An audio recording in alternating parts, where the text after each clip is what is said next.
Welcome to the Furrows podcast, a podcast where we talk to people who have been transformed by classical education. My name is Ryan Klopak. I'm the Director of Search for Arcadia Education, and I'm joined by Alex Julian, the Director of the Classical Baccalaureate Program over at CLT. I was extremely disappointed to miss round one with Andrew Ellison, but it was so good we had to come back for round two. That's right. Alex, where should we pick up? Well, so we're in an interesting space where, for us, a decent amount of time has passed, a couple months. But for you, the listener, it will only be a week between part one and part two. So we're gonna do our best to simulate that.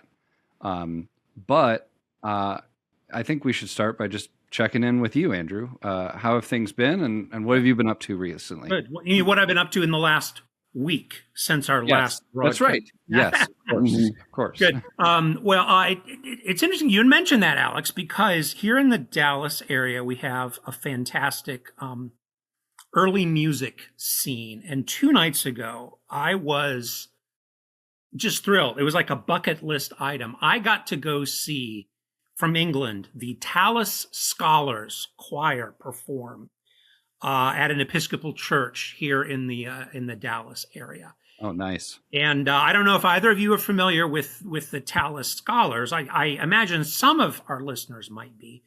They are the world's preeminent ensemble dedicated entirely to a cappella choral music from the sacred music of the Renaissance, named after the great English composer Thomas Tallis, from the middle and late 16th century. And I've been listening to the Tallis Scholars for almost half my life now. And I consider myself as having come to them a little later than I would have liked to. But the story of the Tallis Scholars, they were founded more than 50 years ago, right? And so the only guy who's still with them is the founder and the director of the ensemble. Nice. Maestro Peter Phillips, and he founded them while he was an undergraduate studying music. I think it was at Oxford, but it probably was at Cambridge because I'm probably getting it wrong, and then mortally offending. But he was in his early 20s, and he and other like-minded students of music looked around at the scene and were disappointed, really, at that time, early 70s, that a cappella sacred choral music from the Renaissance was just not a standard part of the repertoire, right? That if you went to college to study music, you would really begin with Italians from the 17th century, right?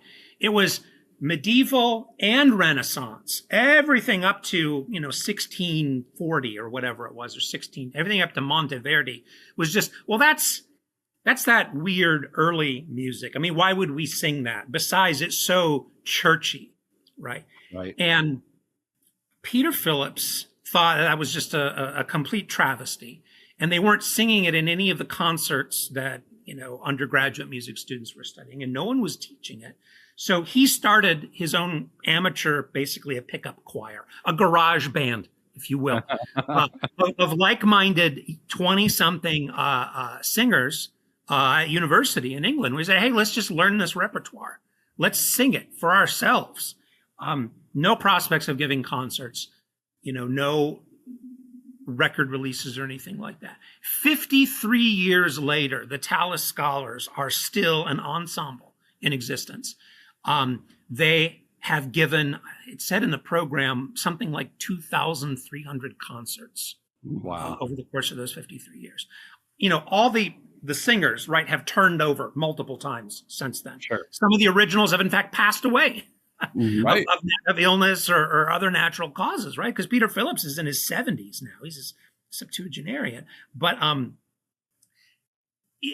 they revolutionized the music scene, the early music scene, and really by themselves revitalized sacred choral music from the Renaissance as a living art form. And they have recorded, I think, 30 albums on their own record label. Palestrina, Josquin, just all the great composers English and otherwise, of sacred, really almost entirely sacred music. And it struck me what a kinship there is between what Peter Phillips and the Tallis Scholars did, digging up something old and ignored. Yep. And something that had been ignored for so many generations that it had sort of become thoughtless. Like no one does sacred Renaissance choral music in music schools or in concert repertoire.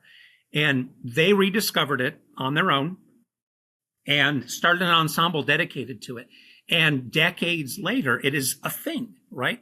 Yeah. Their sound defined a whole new approach to the music. Before, I was telling my daughter about this. I have old, like, novelty recordings of sacred music from the 50s and 60s. And it's these choirs of 35, 40, 50 people singing it in, like, romantic style with very slow tempos and wide vibrato. And that's not Renaissance style at all, right? And Phillips changed. He went back. He and his friends, they changed early music as a living performance art and rejuvenated it and resuscitated it.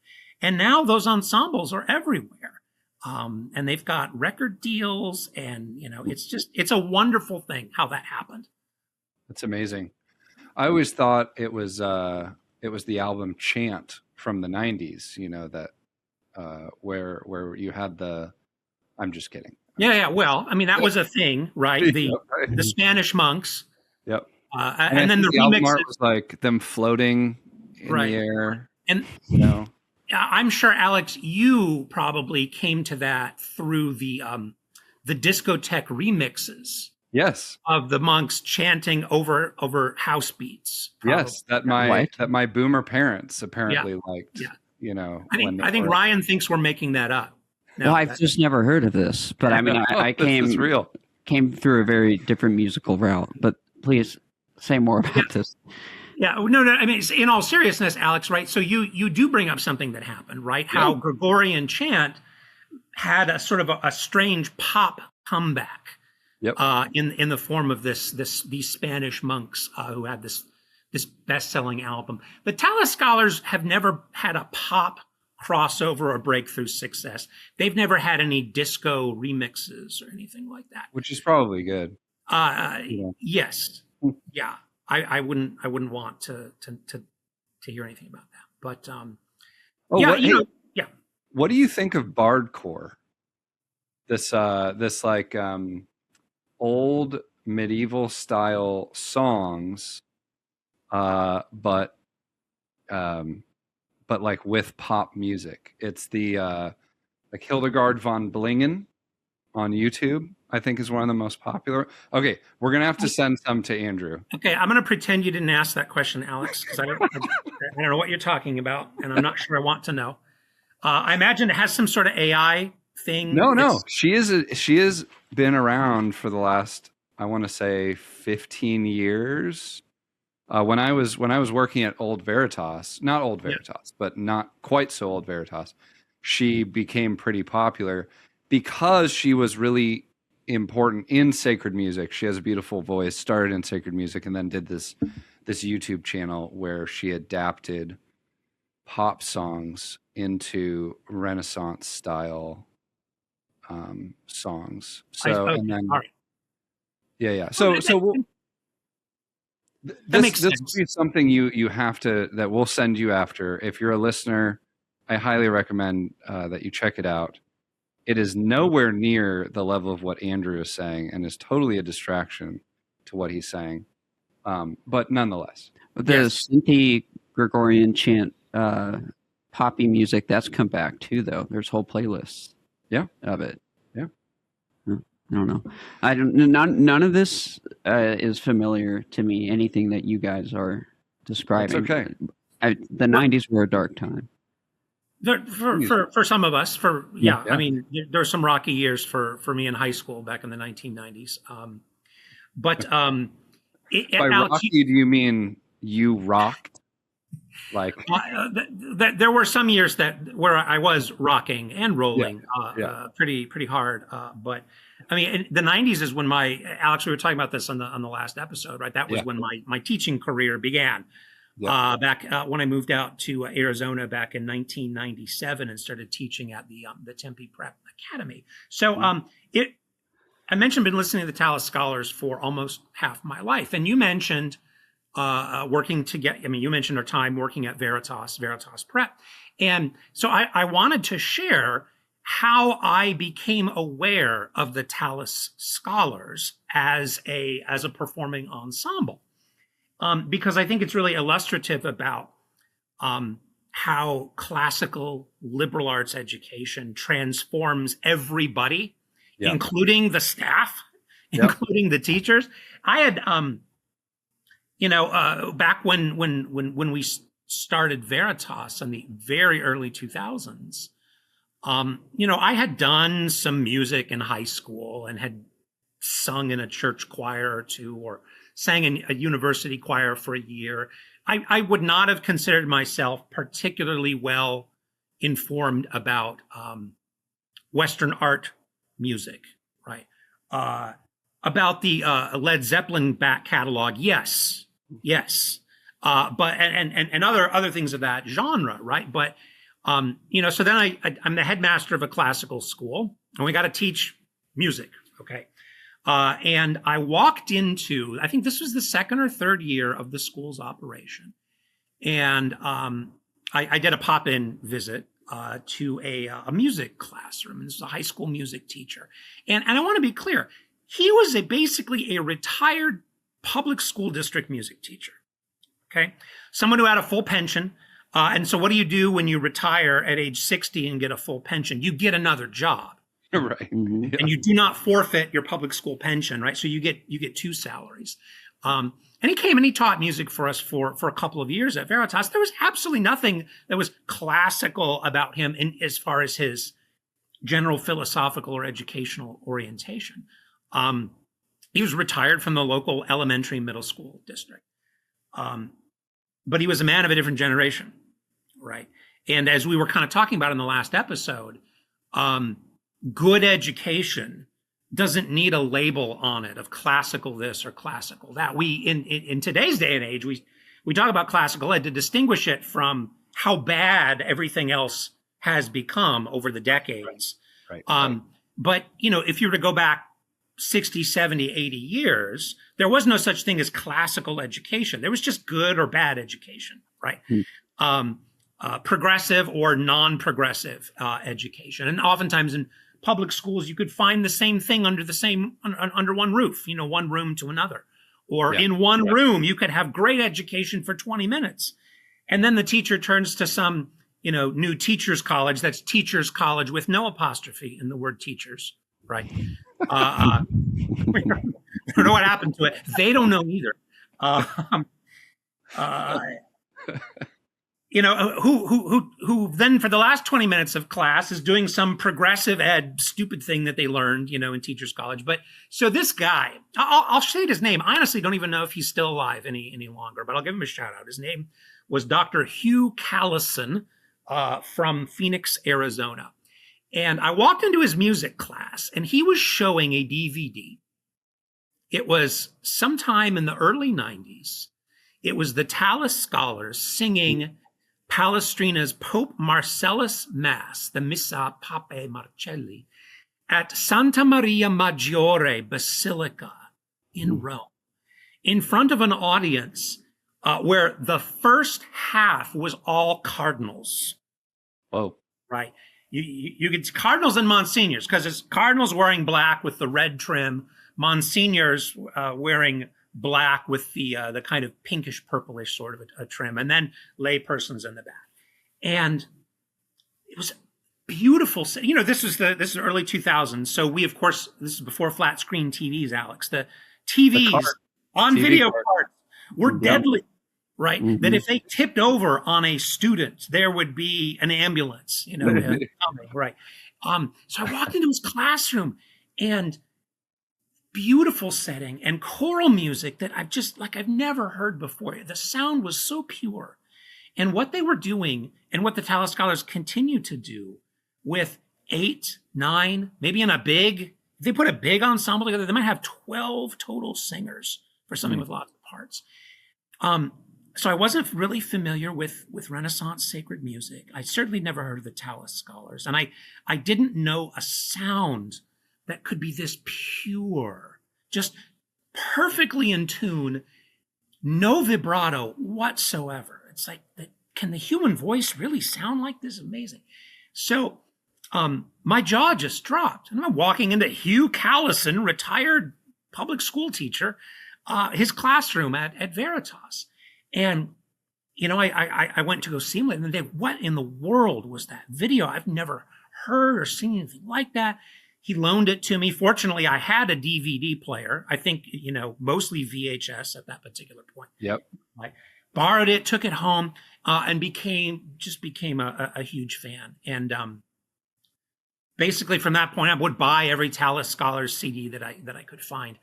And have been, again, listening to them for almost, well on 25 years now. But I offer that as an example because I don't know how many experiences, Alex, you had like that when you were teaching or when you were running or leading a classical school.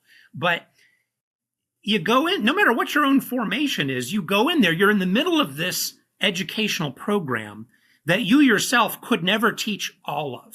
That's right. Mm-hmm. And you're surrounded by, if you've hired well, you're surrounded by amazing men and women who can teach these things that you can't, and from whom everyone can learn things, not least of whom the colleagues, the other staff, the headmaster, the fellow teachers.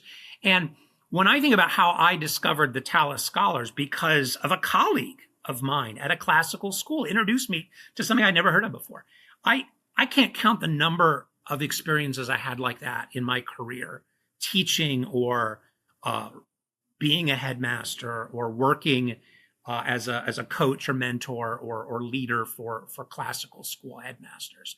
But the power of the thing to transform everybody in the building really came to my mind again this week when I got to cross seeing the Tallis Scholars off the Ellison bucket list on Wednesday. That's such a good point.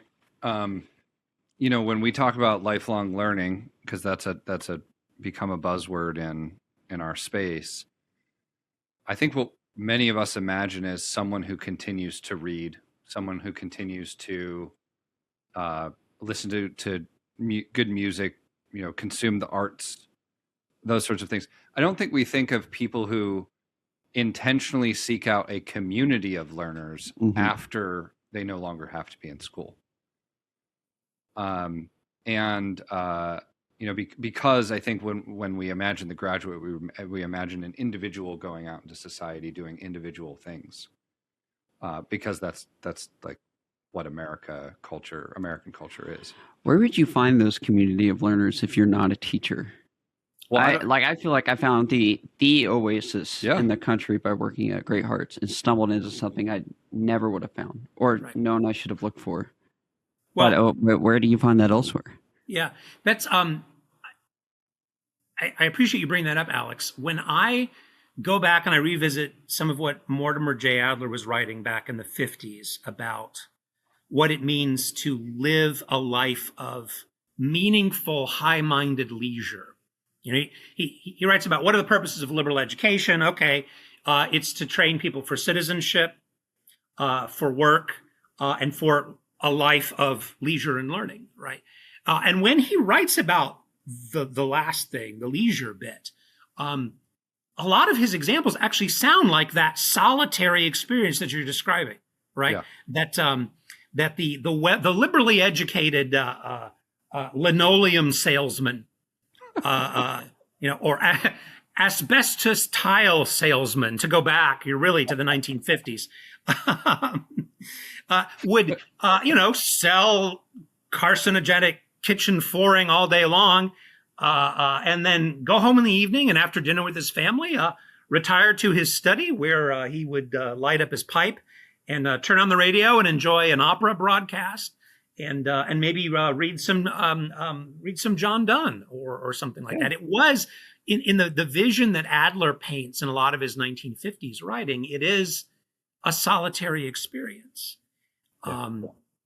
And yet Adler also gave us the quotation, solitary reading is like solitary drinking.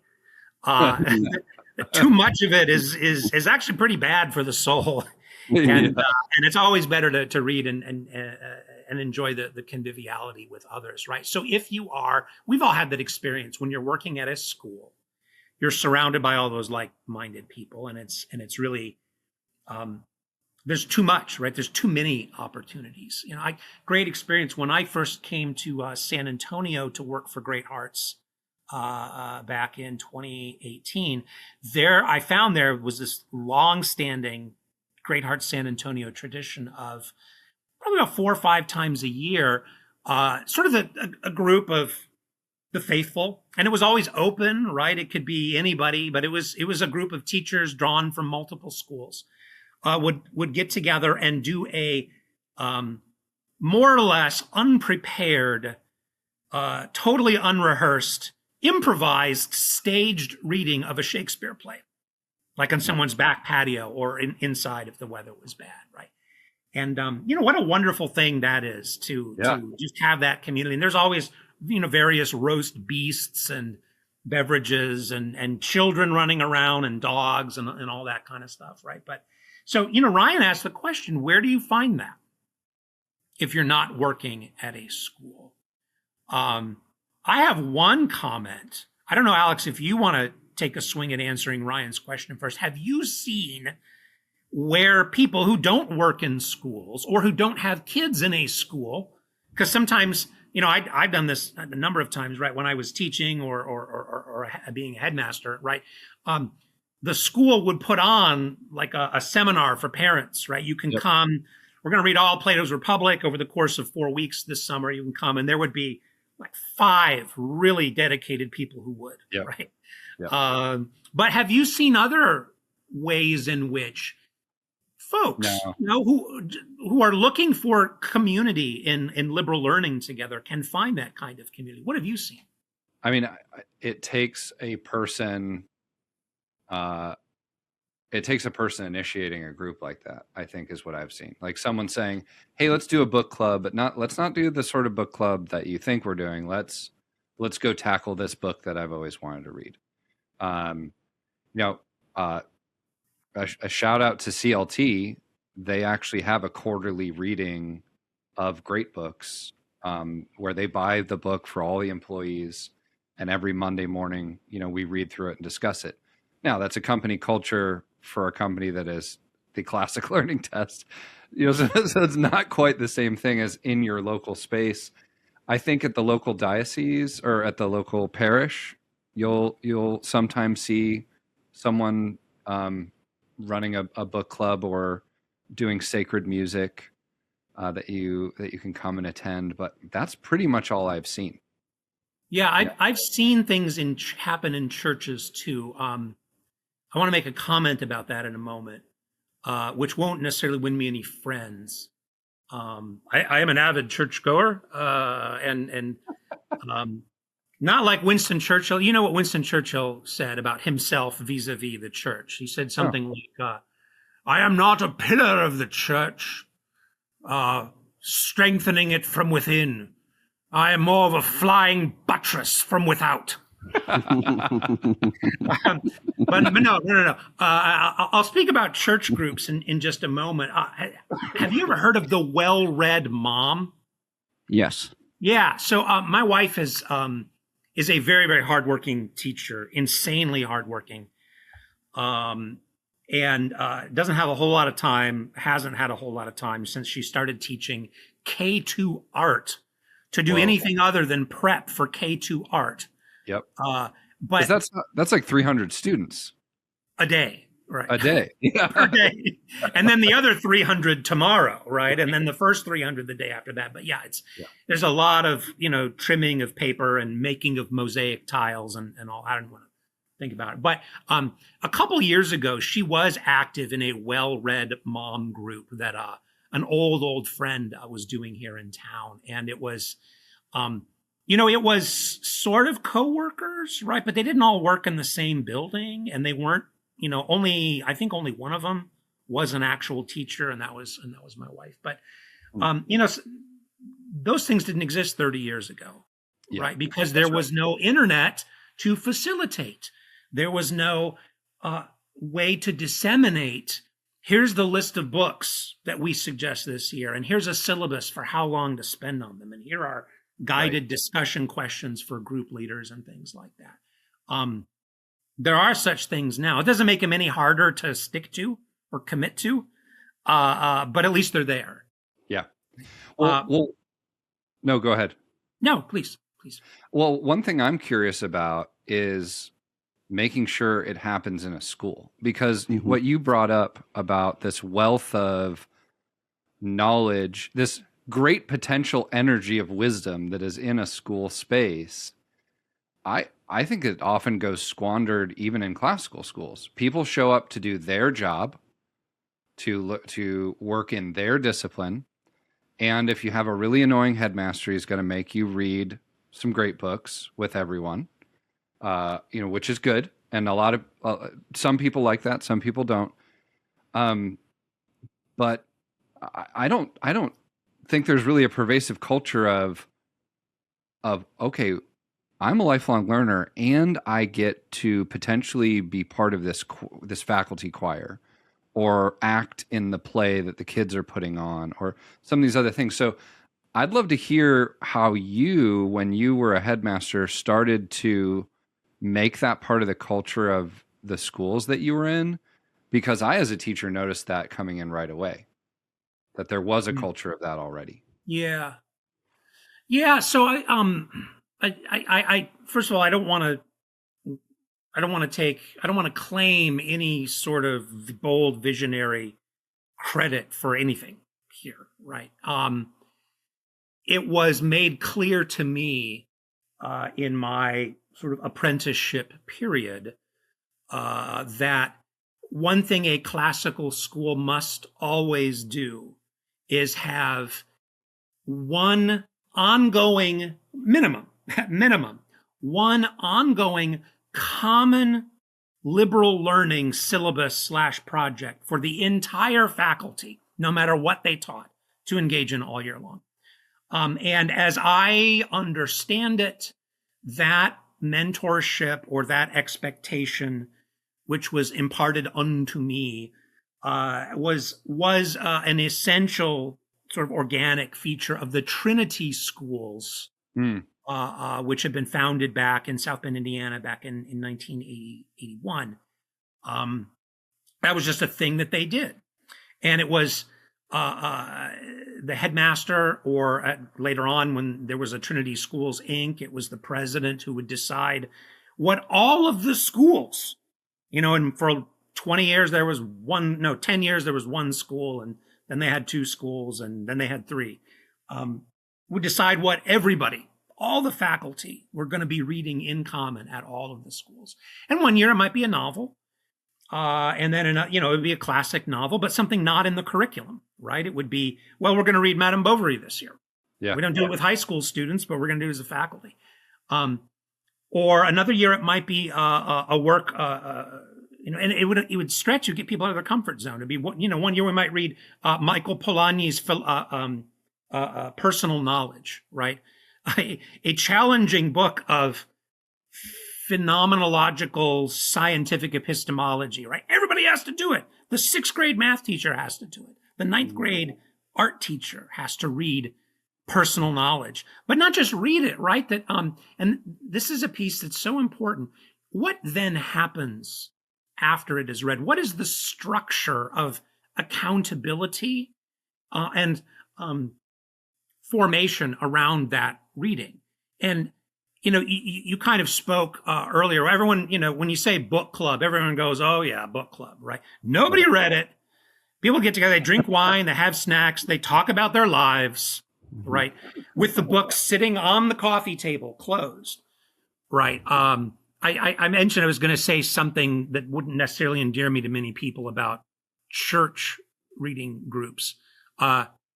We may have time to circle back to that. Maybe not.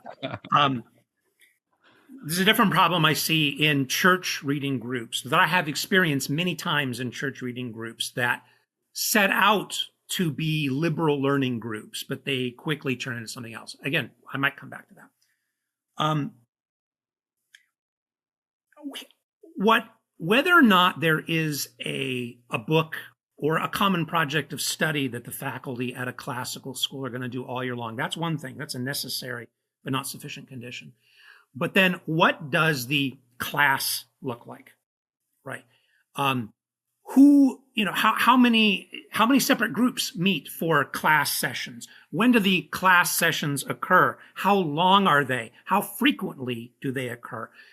Does each class session for your teachers, does it consist of the same group of people, or are they mixed up every time? If it's a faculty of 20, you can just do one class, one continuing education class, and everybody can be the same. But if you've got a school with 40, 50, 60 employees in it, you can't just do one.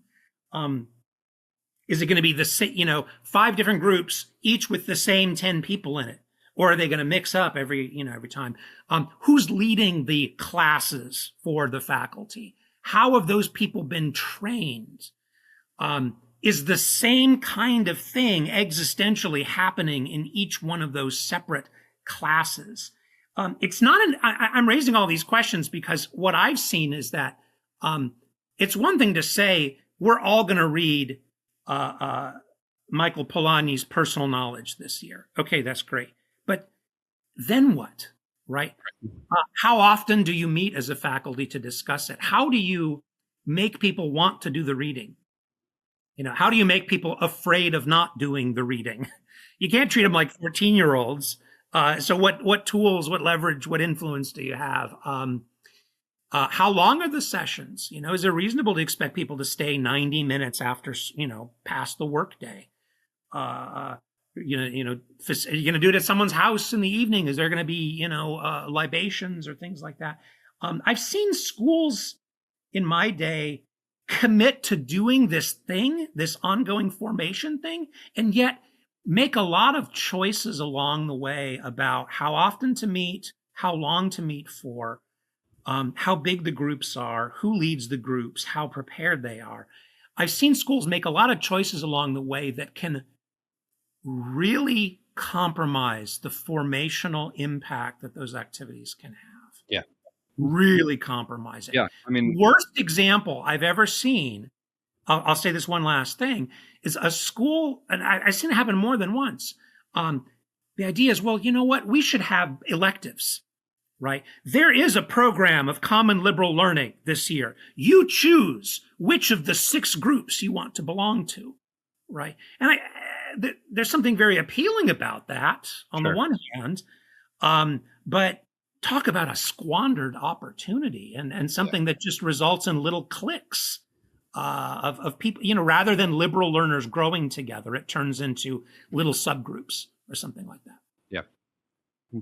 Have you noticed that, Ryan? Well, what, the cliques, or there are ways to squander the opportunities?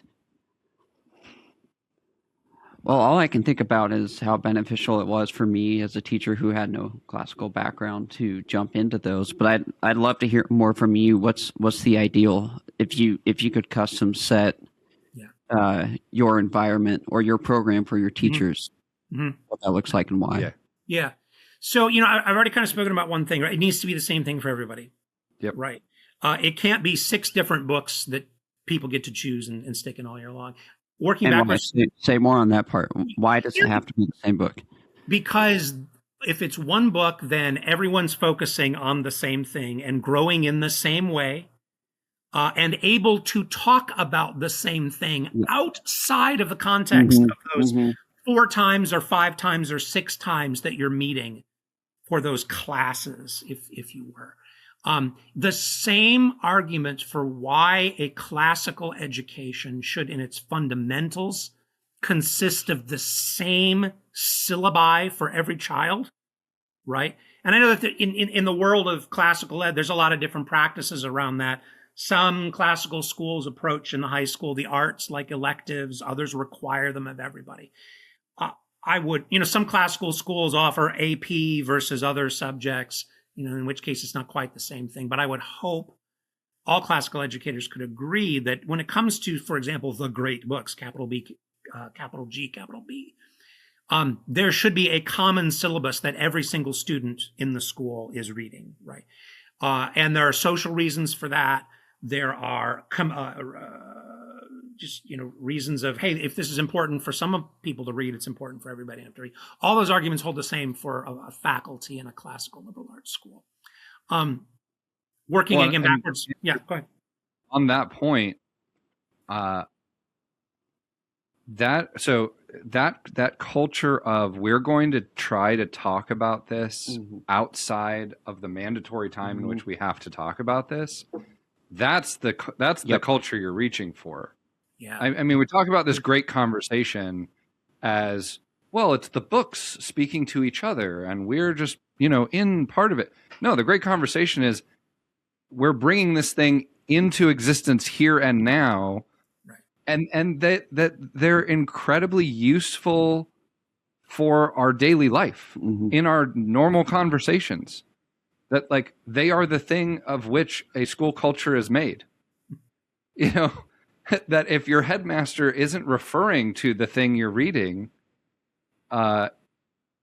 outside of the group of you reading it, then there's a missed opportunity there. Yeah, or if Alex, 26-year-old Alex is, he's in between his classes. He's got a prep period, and he's walking around carrying, Michael Polanyi's personal knowledge, because seminars tomorrow and he has 180 pages to read, right? And and he's not alone, right? And then if you're a faculty member and you're going, man, I don't know if I'm going to be able to read all that Polanyi, then you see Alex walk by and he's got his nose buried in the book. You're going, okay, right, well, I can do it too, right? Or if you see Alex has got his copy of Persuasion by Jane Austen in the lunchroom while he's waiting for his mac and cheese to heat up, right?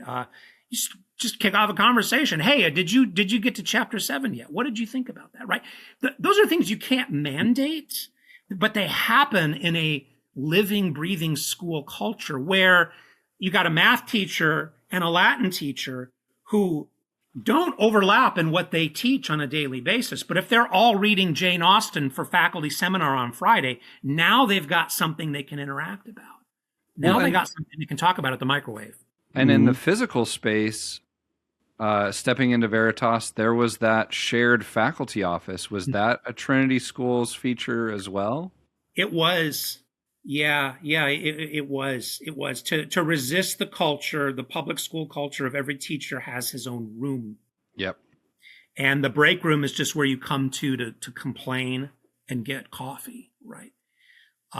When you devote a space, and we, I know classical schools have to deal with oftentimes significant facilities and real estate limitations and pressures. Sure. But to take a stand and say the largest single space in the building, other than the gymnasium, equal in size to the cafeteria, will be the faculty office space. What? Yeah. We could turn this into 3 classrooms. And if, the architects are saying, we've never seen a school like this. Teachers never have an office.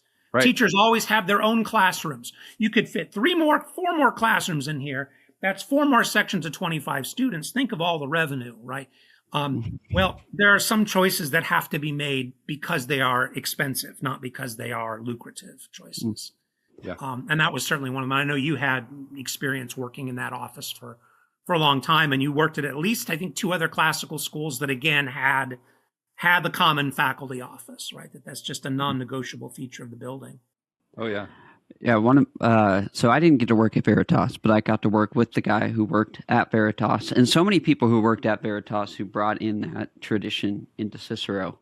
And one of my favorite things about that setup, that space, was inevitably it leaks out into the hallways. So there were times where Dominic Martel and I would run into each other, and we're just in the middle of conversation about, X, Y, or Z, or what we just read.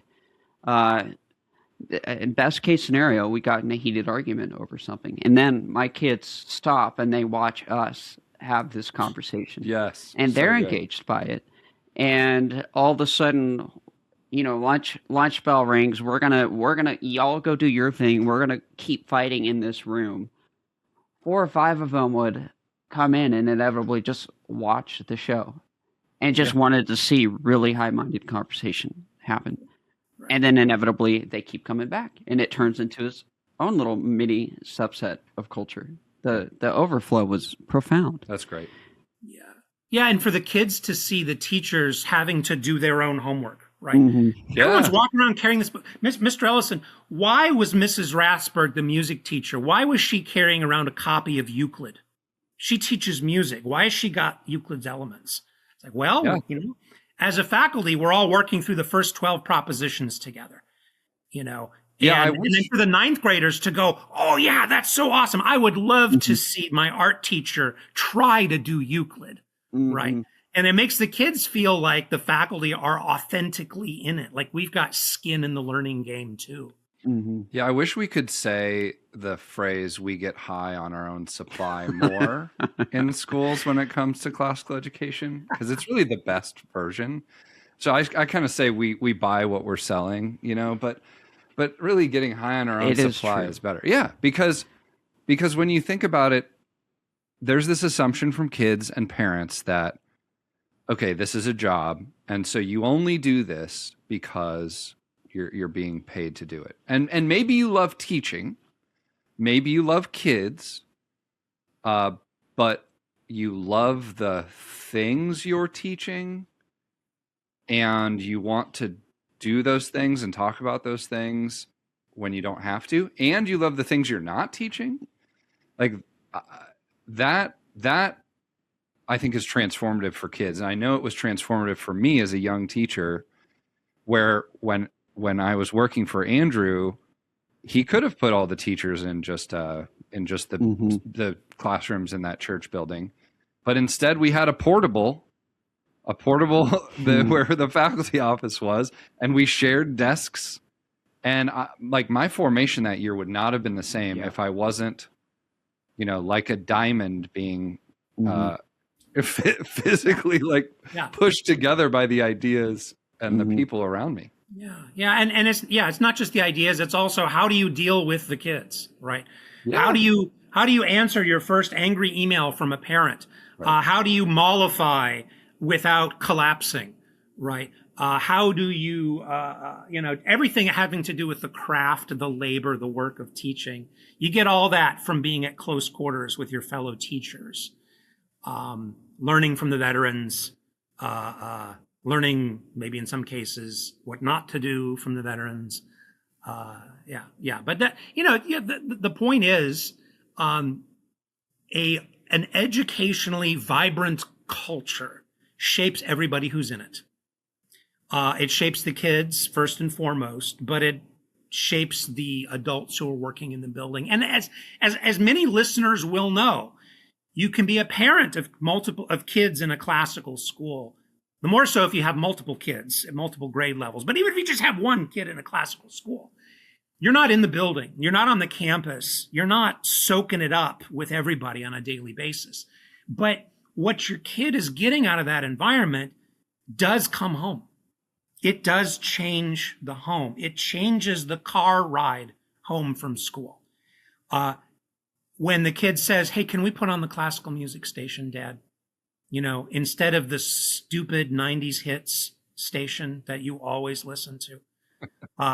It's like, I hate Van Halen. I want to hear Van Beethoven, right? You get things like that. And my son, my 15-year-old son, changed the radio station on me the other day because he wanted me to get back to the classical music station. Nice. Of course, it's Pledge Week on North Texas Public Radio, and then he saw why I was not listening to the classical station. Oh, right. Because they're just talking about how wonderful classical music is and give us money and all that. But it affects everybody. It affects everybody. Speaking of that, the effect and that it has on a student when they're on campus. Ryan, you were talking about listening to part one, and Andrew, when he was mentioning the teacher in his middle school kind of being a change agent. Do you mind digging into what you were saying? Well, there? it's just so interesting that you were explaining the dark side of that version that you were exposed to as a student, where you had the Top Gun reference being the entryway into the lesson. And that teacher was a change agent and was leading you down a path of which is kind of banal and transient. This guy who was the DJ. The inversion. The DJ, the guy who was the DJ for all the school dances. Mm-hmm. Yeah. Yep. That's right. But that power is never lost. It's just as strong in this classical school. The teacher is the change agent, but for the good. But what's interesting to me too that I hadn't thought of before is you had described. So we're describing this. You have this core of a faculty culture at the very, very center, leaking out to the teachers, leaking out to the kids, and then making its way out to the families. It's a little startling to see how profound and extensive that role of change agent really is. And I'm wondering if that's why a lot of those spaces that we're talking about, as far as like, where do you find those liberal culture spaces? As you guys were talking about them, I've only been able to recall those sorts of spaces where teachers were making up the majority of the body or at the very center of them. So I just can't help but wonder if what these liberal arts, these classical schools are right now are functioning as those little pockets of culture that are the remaining salt as the Roman Empire collapses. Like, no, the very role, the very essence of the school is to be the change agent of the culture. Yeah.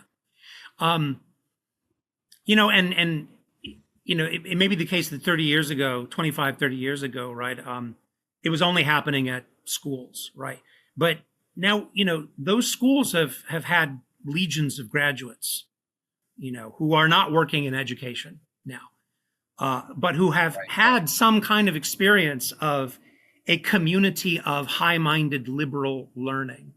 And by no means would it even be a majority of graduates of classical schools. But I know that there are some out there, right, who are seeking to recreate in their own homes, in their own communities, some experience of liberal learning in community, even if they're living in a place where there are no classical schools, public or private, that they can send their kids to.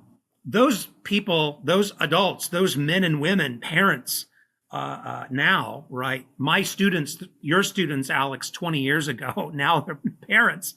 I guarantee that they're the ones who are starting book groups in their churches or in their communities, or are trying to get adult learning programs going in the public library, or those are the ones who are taking their kids to Tallis Scholars concerts, right? And making sure that there are at least 3 people in the audience under the age of 50. They are the ones who are renewing the readership and patronizing concerts and art events and buying books it starts somewhere, but it never stays there, right? It doesn't just stay there. And I mentioned earlier, now kind of circling around the issue of church groups. I will say that in church congregations where there is a strong affiliation with some form of classical education, whether it's a school that is actually affiliated with the church, or whether it is a classical school where a plurality of families also attend a particular church together. And that's, people go to places because their friends go there. Oh, you heard about this new school. Oh, I'm going to send my kids there. Next thing you know, you got 20 families from one church who are all sending their kids to this other school. Alex, in episode 1, we were talking about the Trinity School in Southern Indiana and how I came to that, right? And it was the church, the Christian Reformed Church, Dutch Calvinist CRC, that my family was attending at the time was kind of known as the Protestant Notre Dame Professor Church, right? And then a reasonable group of these people, these folks who I just knew of as my parents' friends, but were world-class philosophers and historians and Dead Sea Scrolls scholars and things like that, were sending their kids to this weird liberal arts school where they read Dostoevsky and make you do Latin, right? It wasn't affiliated with the church, but it was a school where a like-minded group of folks in the church all were sending their kids, in another part of town. When that happens, schools become a leaven in their religious communities too. Right. Mm-hmm. They become a leaven in their local performing arts scenes, local theater culture, local youth theater. Suddenly sees an influx of families who want to do Shakespeare, instead of Lion King or something like that, right? When classical education happens at some kind of a scale, and when I say scale, I'm not talking about thousands, I'm talking dozens of people, right? Mm-hmm. It starts to transform all kinds of things in a community, in small ways or even in larger ways. I think I'd love to spend our last bit talking about how it worked on deepening your faith and your faith life, classical ed, and life of the mind. Sure. Well, I was formed by the Trinity Schools, formed in a Protestant Christian church, formed in the Trinity Schools, which was a robust high school culture of Christian humanism, is how I would describe it, right? It was a humane education in the arts and sciences, in philosophy and history, but also theology, language. But it was a fundamentally Christian humanism through and through, and that left such a deep imprint upon my mind and my soul and my moral sensibilities and my moral imagination and all that. But things happen. You get into young adulthood, you go into college, you wander a bit. Some people wander. I did. I wandered pretty far. But I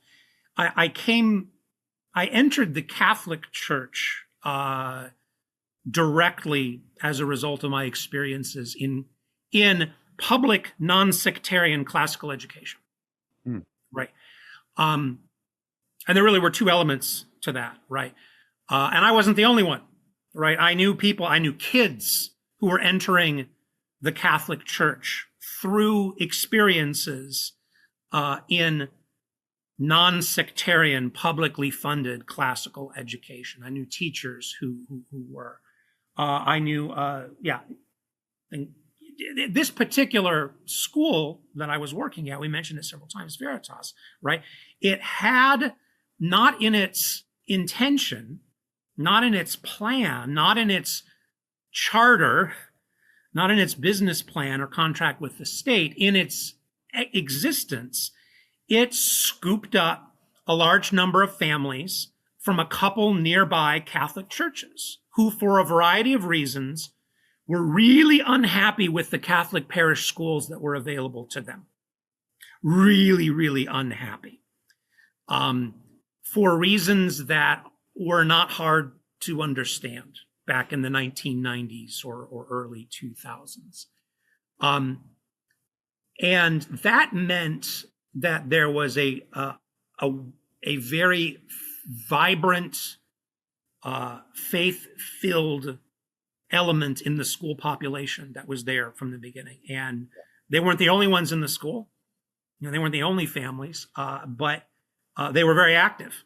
And, Christian charity and the theological virtues being what they were, oftentimes the presence, the spirit that these, really vibrantly, joyfully faithful Christian families were bringing to the life of the school was a vibrant and joyful Christian spirit that was very attractive to be around.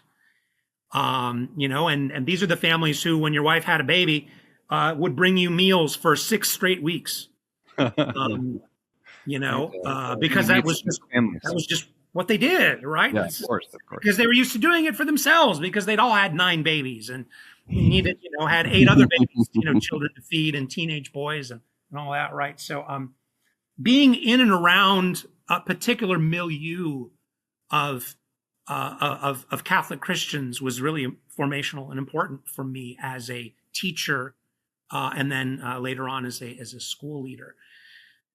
But that wasn't all, right? It was also the sustained experience that I was having, either as a teacher or just as a member of a learning community, of the life of the Catholic mind, right? And the Western tradition is bigger than just Catholic Latin Christendom. It's bigger than that, right? The roots of the Western tradition antedate the Christian church. The Eastern churches, the Protestant churches, the secular humanist movement, right? These are branches on the tree of Western civilization. They exist. They're real, right? And there's great value to be found in all of them. But, a good classical school is going to teach Dante, right? Alongside Rousseau, alongside Milton. And, experiences of reading Aquinas more seriously than I ever had in my life, because I had to teach him, that if you're paying attention, that can change your thinking. Mm-hmm. If you're not willfully obstinate, that can have some impact upon you. The aesthetic experience of reading Dante. I mentioned the Tallis Scholars, okay, right? So, my wife was a cradle Catholic, and we were married at that point and attending local Catholic churches. And to say that the music in most Catholic churches in the early 2000s was disappointing would be an understatement. To be introduced to the Tallis Scholars and find out that actually, no, the whole Mass, there are hundreds of polyphonic settings of the ordinary of the Mass that were written in the 16th century, right?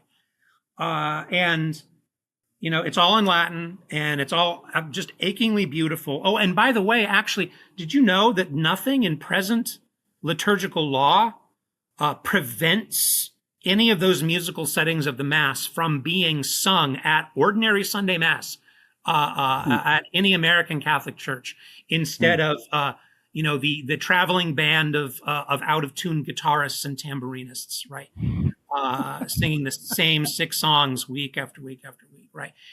To have discovered the Roman Catholic aesthetic tradition through classical education was huge for me, Alex. And it's the way of beauty is not the way in for everybody.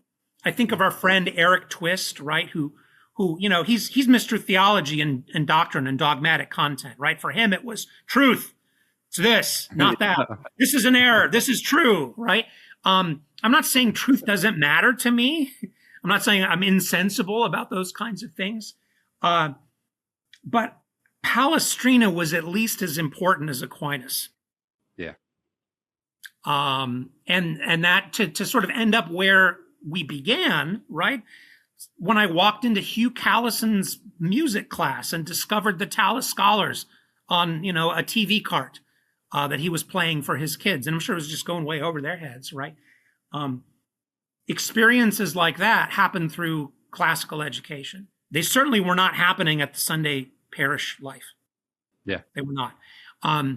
Flannery O'Connor it was who said back in the 1950s or 60s, it is a truth of the modern world that one must suffer more because of the church than for her, at least these days, right? Yep. Christian churches everywhere have always struggled, right, in their leadership. They still do. Not a week goes by without another scandal in a church somewhere, and that's heartbreaking. My parents are very active in a Protestant church where they live, and they've been around the block a few times. For the second time in their adult lives, they are dealing with a scandal involving the senior pastor at the church, and sexual misconduct, right, for the second time in their lives. And we certainly, as those of us who are Roman Catholics, don't have to remind ourselves of the scandals that are still with us, the legacies of priestly abuse. Diocese of El Paso in Texas just filed for bankruptcy, right? It's not over, yet. It's not all the same old things, right? The Christian churches have always found ways to make the gospel profoundly unattractive in the world because of the fallenness of the members of the Christian church. And I include myself in the list of fallen members of the Christian church. But some things are easier to fix than others. The ineffable mystery of evil is hard to fix. Really awful music is easy to fix, I think, by comparison. And when we think about, maybe that's just a uniquely modern 20th, 21st century way in which the Christian churches manage to succeed in making the faith less attractive than it ought to be sometimes. Certainly wasn't a problem in any cathedral of the Renaissance, or the Baroque era or anything like that. There are treasures lurking everywhere in the cultural patrimony and heritage of the Christian churches. And I use the word plurally and ecumenically. There are cultural treasures lurking in Eastern Orthodoxy that many more of us in the Latin churches need to know more about. There are cultural treasures, artistic, architectural, calligraphic, in the Jewish tradition in the West that we need to know more about. And when these elements in religious tradition are allowed to breathe and radiate and resound, they make the faith more attractive to everyone, I think, who comes in contact with them.